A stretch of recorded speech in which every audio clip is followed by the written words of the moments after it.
कुमार, स्वागत है आपका रेनेशा आईएएस में। मैं शॉर्ट वीडियो के माध्यम से आपको बता ही चुका हूं कि 6th जेपीएससी के मामले में हाई कोर्ट का डिसीजन आ चुका है। और जैसा कि मैंने कल वीडियो बना करके बताया था कुछ संभावनाएं, उसमें एक संभावना जो मैंने बताया था कि रिजल्ट में संशोधन किया जा सकता है, जिसमें कई लोग अंदर होंगे बाहर होंगे।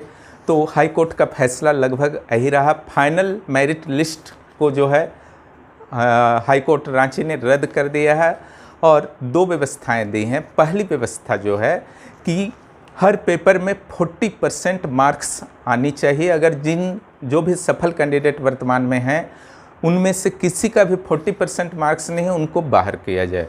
दूसरा, हिंदी और इंग्लिश जो क्वालिफाइंग मार्क्स है, क्वालिफाइंग पेपर्स थे, उनके मार्क्स मेरिट लिस्ट बनाने में नहीं जोड़े जाएं। ठीक है, तो इन दोनों के साथ अब जो है नया मेरिट लिस्ट 4 से 8 हफ्ते के भीतर जारी करने को हाई कोर्ट ने आदेश दिया है।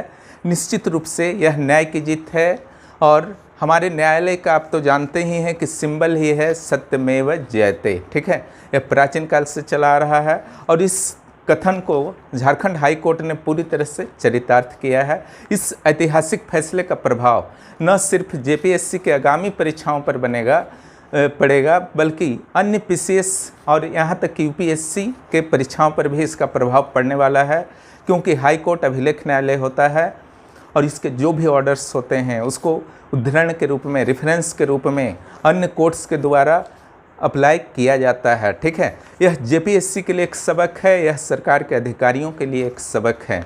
जिस तरीके से अधिकारी मनमाने तरीके से नियमावली बना करके दे देते हैं, ठीक है, और कोई भी प्रॉब्लम्स आने से बीच बीच में नियमावली में 10 बार परिवर्तन किया जाता है। ठीक है, जो कि नियमानुसार पूरी तरह से गलत है। जब नियुक्ति प्रक्रिया प्रारंभ हो जाती है तो सुप्रीम कोर्ट ने बता दिया है कि आप नियमावली में चेंज नहीं कर सकते हैं, लेकिन यहाँ बार बार चेंज किया गया। 15 गुना रिजल्ट जो शुरू में जेपीएससी ने जारी किया था उसमें 965 पहले बढ़ा दिया, बाद में इसे 34,000 कर दिया गया। ठीक है, ये सब पूरी तरह से धज्जियाँ एक तरह से उड़ गई थी। आखिर 34,000 में अगर आपका 20-25 हज़ार लोग भी एग्ज़ाम दिए थे तो जो शुरू के 5,000 थे उनकी जो संभावनाएं थे वो तो पूरी तरह से प्रभावित हो ही गई थी, क्योंकि कॉपी चेक हुआ था बहुत बड़ी संख्या में। ठीक है, तो इतनी सारी अनियमितता के बाद इस रिजल्ट का बचना तो ऐसे भी काफ़ी टफ लग रहा था। लेकिन अगर आगे का राह देखा जाए तो इतना भी आसान नहीं है, क्योंकि 4 से 8 सप्ताह का समय दिया गया है और बहुत सारे अभ्यर्थी जो है बाहर हो जाएंगे जो वर्तमान में 326 में शामिल हैं, या तो किसी एक पेपर में उनका 40% नहीं है जनरल के मामले में। ठीक है, SC ST OBC के मामले में अलग अलग है, महिला के मामले में अलग है, वो आप लोग जानते ही हैं। मैं जनरल को आधार बना रहा हूँ। या तो एक पेपर में नहीं होंगे या फिर हिंदी इंग्लिश के मार्क्स अगर डाउन घटते हैं, सकता है उनका हिंदी और इंग्लिश में ज़्यादा मार्क्स आया होगा, 70-75 आ गया होगा, अब घटेंगे तो कट ऑफ से नीचे चल जाएंगे तो भी बाहर हो जाएंगे। ठीक है, तो चेंज तो काफ़ी होगा इस आदेश के बाद जो भी रिजल्ट आएगा। और जो उन 326 अधिकारियों की आज स्टेटस है, निश्चित रूप से अब वे हट चुके हैं। वर्तमान आदेश का तो यही प्रभाव है। ठीक है, और वे सुप्रीम कोर्ट तक जा सकते हैं, वहाँ पर जा कर के फिर वो अपने पक्ष को रखेंगे। हालांकि जिस तरीके से जेपीएससी के द्वारा गलतियाँ की गई हैं तो उनके लिए बहुत कठिन होगा अपना पक्ष रखना। ठीक है, और जहाँ तक जेपीएससी का सवाल है तो मुझे नहीं लगता कि जेपीएससी सुप्रीम कोर्ट जाएगा, क्योंकि वहाँ पर उसे कुछ मिलने वाला नहीं। इसको अपने पक्ष में रखने के लिए कुछ ऐसा नहीं है। ठीक है, नेचुरल जस्टिस और जो आपका है कि नौकरी हो गया है, ट्रेनिंग हो गया है, सब कोई मुद्दा नहीं होता है। न्याय होता है। ठीक है, क्योंकि दोनों पक्ष को न्याय चाहिए था। जो अभ्यर्थी क्लियर नहीं कर पाए, जो अभ्यर्थी क्लियर कर लिए हैं, इसमें हर जगह तो नेचुरल जस्टिस आपका लगा हुआ है, केवल एक पक्ष के लिए नेचुरल जस्टिस नहीं होता है। ठीक है, अब हम लोग बात करते हैं जो ये दो फैसले आए हैं इसका प्रभाव क्या क्या पड़ सकता है। तो पहला तो प्रभाव पड़ेगा, अगर इस आदेश को इम्प्लीमेंट किया जाता है, सुप्रीम कोर्ट तक मैटर नहीं पहुंचता है, तो नया रिजल्ट जारी होगा जिसमें कई लोग बाहर जाएंगे, कई लोग अंदर आएंगे। ठीक है, दूसरा जो आपका प्रभाव पड़ेगा, भविष्य में 7th जेपीएससी का जो एग्ज़ाम होने वाला है, निश्चित रूप से जेपीएससी के द्वारा अत्यंत सावधानी के साथ लिया जाएगा। भविष्य में अधिकारी जब भी किसी परीक्षा के लिए, एग्ज़ाम के लिए नियमावली बनाएंगे तो निश्चित रूप से बहुत ही सावधानी के साथ बनाएंगे, कहीं कोर्ट में मैटर ना चला जाए, ठीक है।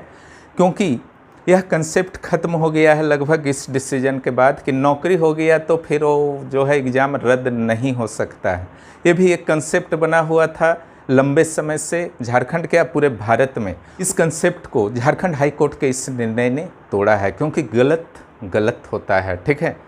और गलत में अगर हर सबूत आपके विरुद्ध है तो आप कितने समय तक जो है किसी को रक्षा कर पाएंगे। जेपीएससी ने काफ़ी प्रयास किया, ठीक है, कि अपने गलत को सही सिद्ध कर सके। उसने जबरन ये बताने का कोशिश किया कि 950 नहीं बल्कि 1050 पूर्णांक था, ठीक है। लेकिन वो अपने उसी स्टेटमेंट से भूल गया कि क्वालिफाइंग क्यों लिखा गया कि अगर आप एक हिंदी या इंग्लिश में से कहीं भी आप कमज़ोर हैं तो दूसरा जो सेक्शन है 50 नंबर का वो आपके 30 नंबर लाने में बाधक नहीं बनेगा, ठीक है। वहाँ फंस गया। पीटी में आपने 40% जो है अपने अलग अलग करने के पक्ष में तमाम तरह के दावे कर दिए, ठीक है। पक्ष में कई जो अभ्यर्थी थे उनको बाहर आपने कर दिया, क्योंकि उनका कंबाइंड रूप से 206 आया था जनरल के केस में, और किसी एक पेपर में बेचारे फेल थे, या तो झारखंड पेपर में या फर्स्ट पेपर में। उनको इस आधार पर आपने मुख्य परीक्षा नहीं देने दिया कि आप जो हैं एक पेपर में फेल हैं और यह रूल के विरुद्ध है, और उसी रूल को आपने मेंस में जा कर के बदल दिया। कोई नियमावली का मतलब नहीं है, ठीक है। जो मूड करना है वो करना है, ठीक है। यहाँ पर जो क्या है कि हमको जो अब लेना है सारा कंबाइंड हम 40% लेंगे। मेरा मूड किया तो हम हिंदी इंग्लिश जोड़ देंगे, मूड किया हिंदी इंग्लिश नहीं जोड़ेंगे। ऐसे आप अधिकारी चुनेंगे, ठीक है। उस राज्य की विकास की दशा और दिशा फिर क्या होगी आप खुद सोच सकते हैं, जब इस तरीके से मनमाने तरीके से अधिकारियों का चयन होगा, ठीक है। योग्य लोगों को बाहर कर दिया जाएगा, योग्य लोगों को अंदर कर दिया जाएगा, ठीक है। तो निश्चित रूप से यह न्याय की जीत हुई है और यह फर्स्ट स्टेप है, क्लियर। अब देखिए आगे 1 महीने में क्या क्या इस मैटर पर चेंजिंग आते हैं। और जहाँ तक 7th जेपीएससी पर प्रभाव का बात है तो निश्चित रूप से मेरा मानना है कि इसका प्रभाव अत्यधिक पड़ेगा, ठीक है। जेपीएससी के द्वारा जो मनमाना निर्णय 6ठी जेपीएससी के मामले में लिया गया समय समय पर, क्लियर। कभी आपका 5000 रिजल्ट दिया गया, कभी 1000 रिजल्ट और बढ़ा दिया गया 965, फिर बाद में 34,000 कर दिया गया। तो वहाँ पर भी कोर्ट का जो ये ऐतिहासिक निर्णय, ये पहला नहीं है आज का निर्णय, ये दूसरा निर्णय है। जेपीएससी के मामले में पहला ऐतिहासिक निर्णय आया था कि जो मेंस दे चुके अभ्यर्थी थे उन्हें भी बाहर कर दिया गया था, क्योंकि वो गलत तरीके से घुसे थे, ठीक है। उनके लिए गलत हुआ, मैं मानता हूँ, लेकिन जिस तरीके से उन्हें प्रवेश कराया गया था वो पूरी तरह से गलत था। 34,000 लोगों को मेंस के लिए, सिविल सेवा मेंस के लिए 300 सीट के लिए नहीं बैठाया जाता है। जो वास्तव में मेरिटोरियस थे, ठीक है, जो 5,000 में आए थे, उनके अवसर प्रभावित होते हैं इस तरीके के निर्णय से। उन्होंने मेहनत किया था, ज़्यादा मेहनत किया था, तब ना वो 5,000 में आए, ठीक है। 34,000 में आए, बस 40% आ जाना है, आप मेंस दे दीजिए, ठीक है। इस सब पूरी तरह से गलत निर्णय था, और जिस तरीके से अजीब अजीब निर्णय शुरू से लिए जा रहे थे इसका हश्र यही होना था। अब 7वां जेपीएससी का जहाँ तक बात है, निश्चित रूप से ऐसे अजीब अजीब निर्णयों से यह एग्ज़ाम जो है बचा रहेगा।